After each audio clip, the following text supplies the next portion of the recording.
Hello दोस्तों, मैं अविनाश अपने यूट्यूब चैनल अविनाश सर में आपका फिर से स्वागत करता हूं।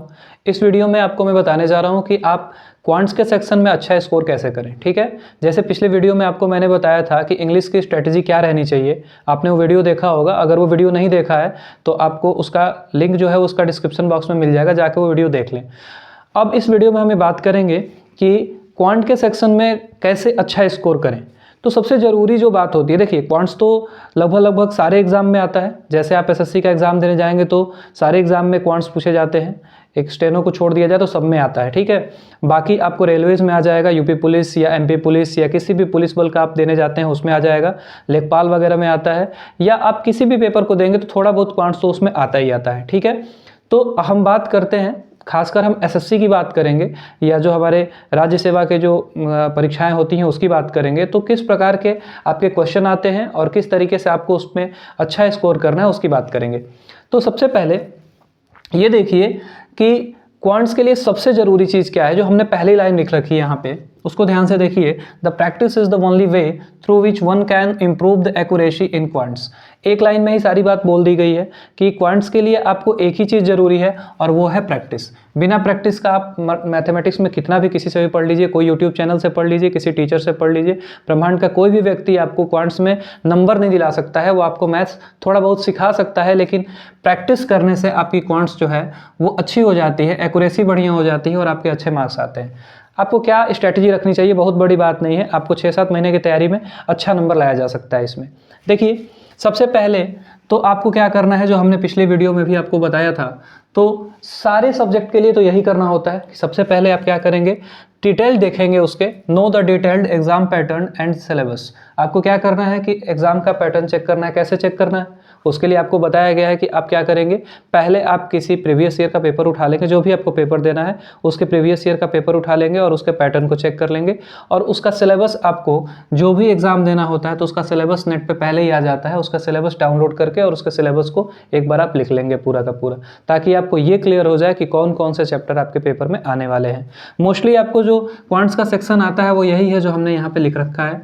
देखिए इसमें क्या क्या है, percentage, profit loss, interest, average, ratio and proportion, simplification, number series, number system, shirts and indices करके आता है, मेंसुरेशन 2D 3D दोनों आता है, time and work, pipe system, mixture problems आते हैं, एज बेस्ड क्वेश्चन आते हैं, अलजेब्रा, ज्योमेट्री, ट्रिग्नोमेट्री और DI, speed, time and distance. इसी में ट्रेन वगैरह वाला जो भी क्वेश्चन होता है वो आ जाता है। तो ये सेक्शन है, इसमें मोस्टली सारे एग्जाम में यही सारी चीज़ें पूछी जाती हैं। थोड़ा बहुत ऊपर नीचे होता है, अदरवाइज यही आपका सिलेबस होता है। लेकिन फिर भी आपको जो भी एग्ज़ाम देना है तो जिस आप वेबसाइट पे जाएंगे उस फॉर्म को चेक करने, तो उसके नीचे आपको, जैसे सपोज दैट सरकारी रिजल्ट पे आप चेक करते हो तो उसका सिलेबस भी आता है। तो सिलेबस को डाउनलोड करके पहले आप सिलेबस डिटेल में लिख लीजिए कि किस किस चैप्टर से आपके क्वेश्चन इस पेपर में आने वाले हैं। फिर आप क्या करेंगे कि एक बेसिक बुक आती है आपकी कॉन्सेप्ट्स के लिए, देखेंगे आर.एस. अग्रवाल की बुक आती है।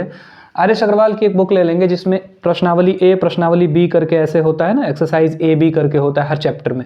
उसके ए वाले सेक्शन को और बी वाले सेक्शन को ही डिटेल में आप इस आर.एस. अग्रवाल वाली बुक को ही 20-25 दिन या एक महीने में इस पूरे बुक को कंप्लीट कर लेंगे एक बार, तो आपके बेसिक कॉन्सेप्ट जो है वो क्लियर हो जाएंगे। ठीक है, बेसिक कॉन्सेप्ट्स के लिए ये बुक बहुत ज़रूरी है, या कोई भी और बुक ले सकते हैं, लेकिन ये बुक अच्छी है, हमारे अनुसार ये बुक अच्छी है आर.एस. अग्रवाल की, जिससे कॉन्सेप्ट आपके क्लियर हो जाएंगे। मतलब आपको एक बेसिक पता चल जाएगा कि मैथ्स में क्या क्या बेसिक्स होती हैं। इसके बाद आपको क्या करना है, प्रैक्टिस। प्रैक्टिस के लिए आप कोई भी पेपर, कोई भी बुक ले सकते हैं। जैसे एक राकेश यादव पब्लिकेशन की बुक आती है, या किरण पब्लिकेशन की बुक आती है, या कोई भी अदर बुक आती है जो मार्केट में अवेलेबल हो, मॉक टेस्ट जैसे उसमें बनाया गया हो, प्रीवियस ईयर के पेपर के क्वेश्चन एक जगह दिए गए हैं चैप्टर वाइज करके। ठीक है, अब तो बहुत सारी बुक्स आने लगी हैं, पहले से यही फेमस बुक्स हैं, किरण और राकेश यादव, ये अच्छी किताबें हैं। ठीक है, इन दोनों को ले लीजिए, दोनों में से कोई एक ले लीजिए, दोनों को मत लीजिए, दोनों में से कोई एक ले लीजिए, और इनके प्रीवियस ईयर के पेपर जो है उनको अच्छे तरीके से लगाइए।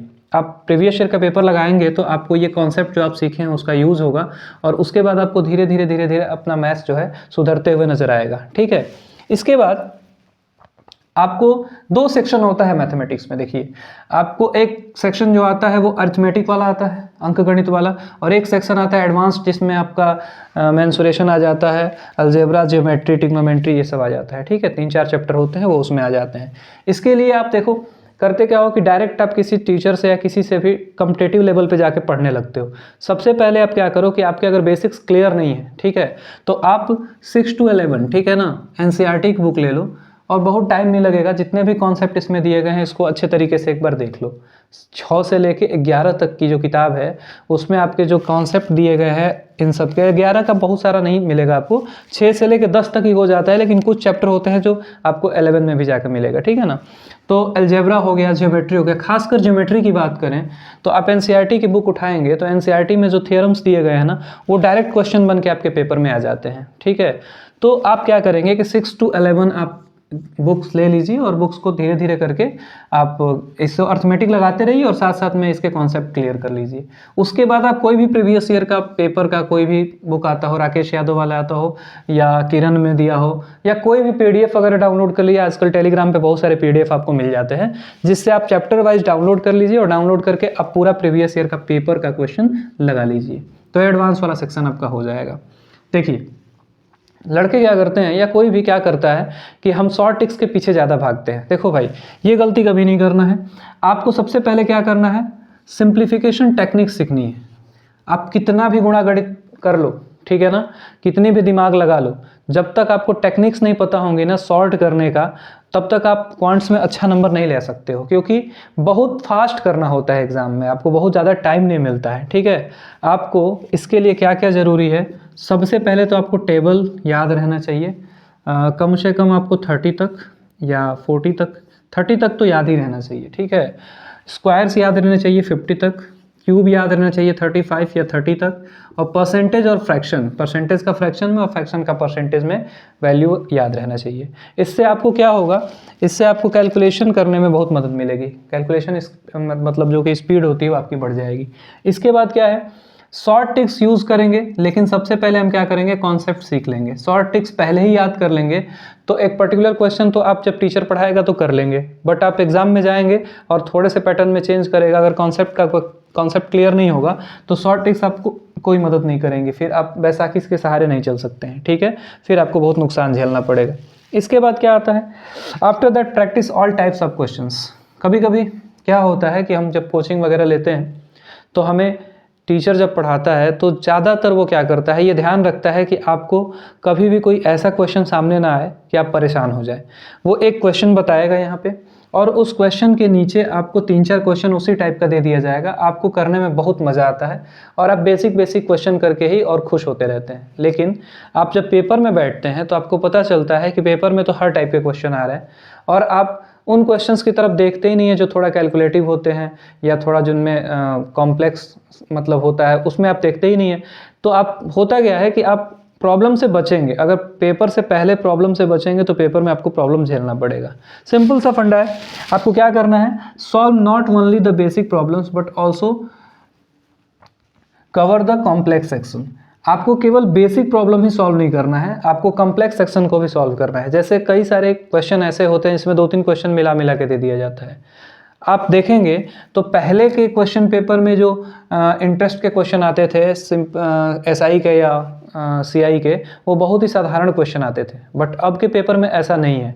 जैसे पहले आप चुनाव आधारित क्वेश्चन जब करते थे तो अधिकतर 2 प्रत्याशियों वाले क्वेश्चन पूछे जाते थे, लेकिन अब 2 से अधिक प्रत्याशियों वाले क्वेश्चन पूछे जा रहे हैं। जैसे आप अभी लेटेस्ट एसएससी जीडी का एग्जाम उठा के देख लीजिए तो उसमें भी आया है, या पीछे आप सीएचएसएल का एग्जाम देख लीजिए उसमें भी आया है।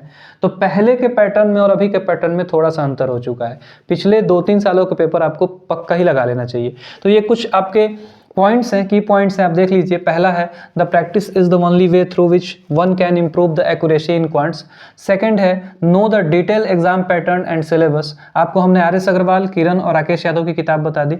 आर.एस. अग्रवाल से आपको क्या करना है, कॉन्सेप्ट क्लियर करना है। किरण और राकेश यादव से आपको प्रैक्टिस करना है। एनसीईआरटी से 6 to 11 की बुक लेकर के आपको कॉन्सेप्ट क्लियर करना है एडवांस्ड का, और उसकी प्रैक्टिस करनी है किसी भी प्रीवियस ईयर के पेपर से। जैसे आप उसके लिए ले सकते हैं कोई PDF फाइल या कोई आप बुक ले लीजिए। उसके बाद आपको क्या करना है, सिंप्लीफिकेशन टेक्निक सीखनी है। सिंप्लीफिकेशन टेक्निक सीखने का मतलब, जैसे आप कोई ऐसी टेक्निक सीखिए जिससे आपको बड़े बड़े कैलकुलेशन जो हों वो बहुत आसानी से सिंप्लीफाइड हो जाए, ठीक है ना। जैसे एक फेमस है बोर्ड मास, ठीक है ना, वो तो फेमस ही है, बट आप अपना भी थोड़ा कुछ सीख के अपना कुछ बना सकते हैं जिससे आप पेपर में आसानी से कर पाए। और टेक्निक तो आपकी अपनी ही होनी चाहिए, किसी की सिखाई हुई नहीं होनी चाहिए, ठीक है। वही आपके काम आती है। अदरवाइज होता क्या है कि कोई भी चीज़ आप सीख के जाते हैं ना, तो लास्ट में करते क्या है पेपर में कि अपना वाला करके भी देख ही लेते हैं कि वो सही है कि गलत है। तो उससे आपको डबल नुकसान हो जाता है, क्योंकि आप एक बार अपना किए एक बार उनका किए, क्या फ़ायदा। अपना ही टेक्निक इतनी बार कर लीजिए कि आपको अपना वाला ही वहाँ पे करने का मन करे, और अपना वाला करके ही आपको कॉन्फिडेंस भी आएगा। सीधी सी बात है, ठीक है। इसके बाद आप क्या करेंगे, जैसे आप डिजिट वाला जो कटाने वाला होता है वो सीख लीजिए, ठीक है ना। डिजिटल सम जिसे हम बोलते हैं वो सीख लीजिए, वो भी काम आता है आपके। कुछ ऐसी चीज़ें सीख लीजिए जिससे आप ऑप्शन एलिमिनेट कर पाइए, क्योंकि अल्टीमेटली आपको पेपर तो ऑप्शनल वाला ही आएगा, मल्टीपल चॉइस क्वेश्चंस आएंगे, तो ऑप्शन एलिमिनेट करने वाला भी सीख लीजिए, ठीक है। जैसे वो LCM SCF में आपको बहुत फ़ायदा कर लेता है। इसके बाद आप क्या करेंगे, शॉर्ट ट्रिक्स का यूज़ तो करेंगे, शॉर्ट ट्रिक्स के बिना तो काम नहीं चलेगा भाई, यूज़ तो करना है, इससे भाग नहीं सकते हैं आप। शॉर्ट ट्रिक्स तो यूज़ करते ही हैं, जो पेपर निकालते हैं लड़के वो शॉर्ट ट्रिक लगाते हैं, लेकिन वो शॉर्ट ट्रिक रट के नहीं जाते हैं, वो पहले कॉन्सेप्ट को समझ लेते हैं, XY मान के उनको क्वेश्चन करने आता है, फिर वो इस XY को गायब कर देते हैं और उसके बाद वो शॉर्ट ट्रिक्स का यूज़ करते हैं, ठीक है। लेकिन आप डायरेक्ट शॉर्ट ट्रिक रट के जाएंगे तो फिर तो पेपर में दिक्कत होने वाली है भाई, पक्का ही दिक्कत होगी। उसके बाद क्या है, प्रैक्टिस सभी प्रकार के क्वेश्चन को करना है, ठीक है ना। और केवल बेसिक प्रॉब्लम आपको सॉल्व नहीं करनी है, आपको कॉम्प्लेक्स सेक्शन को भी सॉल्व करना है। आप यहाँ पे जब कोचिंग लेते हैं, आप जब किसी यूट्यूब चैनल से पढ़ते हैं, तो खासकर आप ध्यान रखते हैं कि हम उन चीज़ों को पढ़ें जो हमें अच्छी लगती हैं। आपके अच्छे लगने से पेपर नहीं निकलता है, आपको क्या करना है कि वो सारी चीज़ें पढ़नी है जो पेपर में आ रहा है। पैटर्न अगर चेंज हो रहा है, कैलकुलेटिव क्वेश्चन आ रहे हैं, डेसिमल में नंबर के क्वेश्चन आ रहे हैं, तो आप उससे भागेंगे नहीं, आप उसको सॉल्व करेंगे, ठीक है। क्योंकि अब जो पैटर्न चेंज हो रहा है उसमें आपको ज़्यादातर जो है वो आपके ऑप्शन जो है वो डेसिमल में दे रहे हैं, और डेसिमल में अगर दे रहा है तो उससे भागेंगे तो फिर आपको समस्या तो करेगा ही, ठीक है। डेसिमल में भी आ रहा है तो उसको सॉल्व करिए। कई बार तो ऐसा होता है कि 2.3, 2.4, 2.5 ऐसे करके भी आंसर आजकल दे रहा है, ठीक है। तो इससे आप बचिए मत, क्योंकि खासकर क्या होता है कि जब हमारा आंसर डेसिमल में जाने लगता है तो हम घबरा जाते हैं कि हमारा गलत हो गया, या फ्रैक्शन में जाने लगता है तो घबरा जाते हैं कि गलत हो गया। ऐसा नहीं है, अब तो ज़्यादातर क्वेश्चन ही ऐसे हो रहे हैं। तो आपको ये ज़्यादा ध्यान रखना है कि आपको केवल बेसिक प्रॉब्लम सॉल्व करके चले जाएंगे। बेसिक नो डाउट बहुत ज़रूरी है, बिना बेसिक के तो कुछ होगा ही नहीं, पर बेसिक्स के साथ साथ आपको कम्प्लेक्स वाला सेक्शन भी सॉल्व करना है कम्प्लीटली, क्योंकि ये कम्प्लेक्स प्रॉब्लम अगर सॉल्व नहीं करेंगे तो दिक्कत होगी। और हम यहाँ पे इस चैनल पे आपको कुछ इंपॉर्टेंट क्वेश्चंस की एक सीरीज चलाएंगे जो कि कॉम्प्लेक्स माने जाते हैं, जो पिछले पेपर में आए हुए क्वेश्चन हैं और अर्थमेटिक के हैं या एडवांस्ड के हैं, वो थोड़े कॉम्प्लेक्स हैं, थोड़ा सा घुमा के दिया गया है। तो उसके कुछ क्वेश्चन हम लेके देखेंगे कि कैसे कैसे पिछले पेपरों में क्वेश्चन पूछे गए हैं। आप उनको देखेंगे तो आपको फ़ायदा होगा, आप उसको नोट डाउन कर लेंगे, उसको अपने पेपरों में देखेंगे तो मिल जाएगा, ठीक है। और ये सब चैप्टर हैं जो आपके पूछे जाते हैं, लेकिन आप इस पे नहीं, अपने जो भी आप पेपर देने वाले हैं उसके सिलेबस को पूरा डाउनलोड करिए, उससे लिख करके तब इसका आप तैयारी करेंगे, ठीक है।